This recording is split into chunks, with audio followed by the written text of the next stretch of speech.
Bismillahirrahmanirrahim. Baik, Bu Yunita akan lanjutkan terkait penjelasan dari saya terkait teknologi fermentasi pada bagian ketiga ini.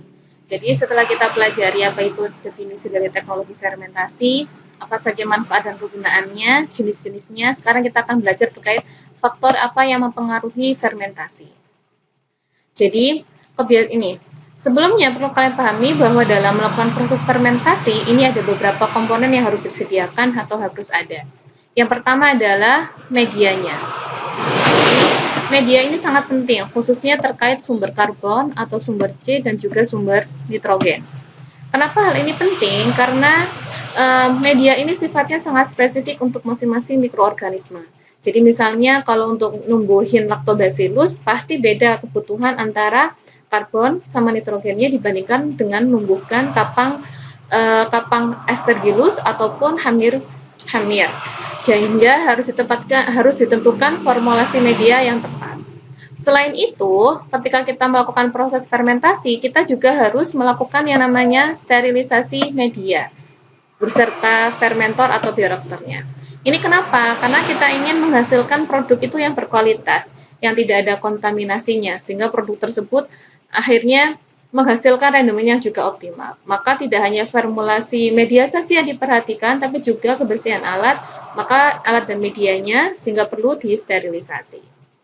Berikutnya poin kedua setelah media adalah ini, penyegaran isolat dan juga produksi inokulum yang aktif. Makanya ini tadi saya katakan seperti yang di bagian 1 saya jelaskan, jadi nggak boleh langsung nih dari kultur murni atau isolatnya ini langsung dimasukkan ke dalam susu atau bahan-bahan lain yang digunakan sebagai media. Tetapi harus melalui penyegaran beberapa kali tahap dulu. Jadi kayak dibangunkan dulu mikrobanya. Ketika mikrobanya sudah terbiasa bangun, maka nanti ketika sudah masuk sebagai kultur kerja yang akan bekerja memfermentasikan bahan, maka dia akan langsung bekerja. Fase laknya akan kalau misalnya langsung kepada prosesnya, itu yang terjadi begini. Jadi, ini yang terjadi kalau misalnya dia itu melakukan proses penyegaran. Tetapi kalau dia di sini tidak dilakukan proses penyegaran, maka yang terjadi adalah kurva pertumbuhan bakterinya akan cenderung begini dulu. Ya, jadi cenderung akan sangat menjadi lambat. Kalau yang ini dengan adanya penyegaran, kalau yang ini tidak ada penyegaran, jadi dia langsung dimasukkan kultur saja. Itu yang terjadi, dia adaptasi dulu, fase laknya akan panjang.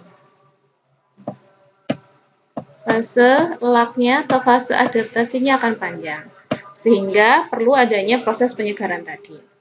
Kemudian, catatannya lagi adalah pertumbuhan mikroba dalam fermentor dalam kondisi yang optimum. Jadi harus dipastikan pula ketika kita melakukan proses fermentasi, selain medianya, mikrobanya, terkait kondisi lingkungannya. pH-nya harus disesuaikan, suhunya harus pas, oksigen terlalunya juga sama. Makanya di fermentor, seperti gambar yang sebelumnya, ada sensor-sensornya untuk masing-masing parameter tersebut. Kemudian yang harus diperhatikan pula adalah terkait ekstraksi produk dan pemurniannya. Jadi kalau setelah proses fermentasi batch tadi, gimana? Mau disaring diambil biomasanya saja, kemudian diambil yang supernatan tanpa sel, atau semuanya, seperti kayak yogurt itu. Maka harus ditentukan seperti apa proses hilir yang akan kita lakukan setelah proses fermentasi. Serta jangan lupa adalah terkait limbahnya. Ingat, karena kita di sini pakai mikrobiologi. Jadi limbahnya ini banyak mikrobiologinya. Apakah memang sebaik-baiknya mikrobiologi itu kayak lactobacillus, kalau dibuangnya tidak tepat, jumlah banyak, justru malah merusak lingkungan. Maka biasanya terkait pembuangan limbah, biasanya dinonaktifkan dulu, dibunuh dulu. Kalau kayak yang di lab kan, karena kita nggak mau sterilisasi, biasanya dimasukkan ke dalam zat-zat kimia sehingga terbunuh mikrobanya. Itu yang bisa kita lakukan sehingga bisa dia tidak membahayakan bagi lingkungan. Nah, ini ada beberapa gambaran terkait penggunaan beberapa jenis sumber karbon yang berbeda terhadap proses produksi antibiotik dari mikroorganisme. Jadi ini misalnya ini contohnya untuk menghasilkan kelompoknya, oke, saya sebut aja paling gampang penisilin ya, yang kalian kenal. Penisilin ini semuanya bisa dihasilkan, memang cocok sama bakterinya ya. Penisilin ini dihasilkan oleh penisilin chrysogenum.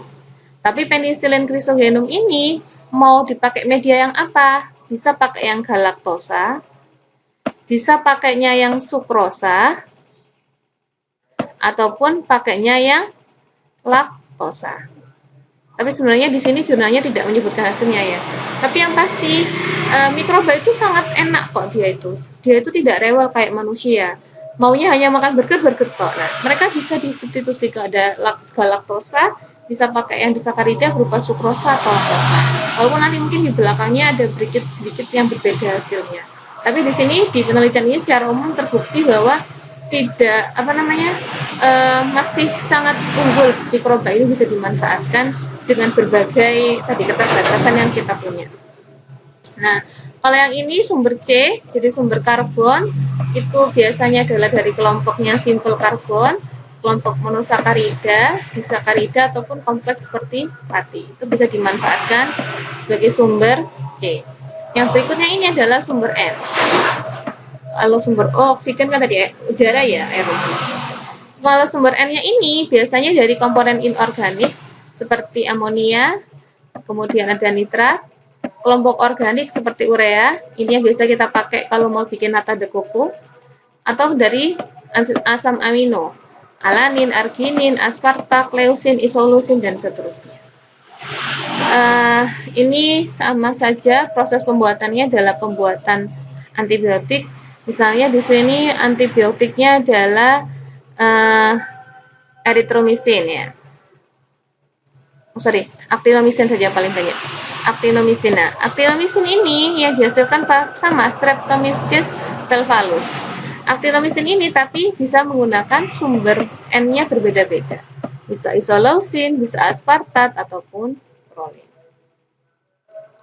Oke, jadi faktor yang mempengaruhinya nggak cuma lingkungan ya, nggak cuma pH. Kalau kalian bayangkan kan nggak cuma, biasanya kan gini, faktor yang mempengaruhi adalah pH, suhu, oksigen ini kan, biasanya hanya ini. Ternyata nggak cuma ini ya, tapi ada terkait medianya, ada kesegaran inokulumnya, ada proses ekstraksi produknya, sama ada proses penanganan limbahnya.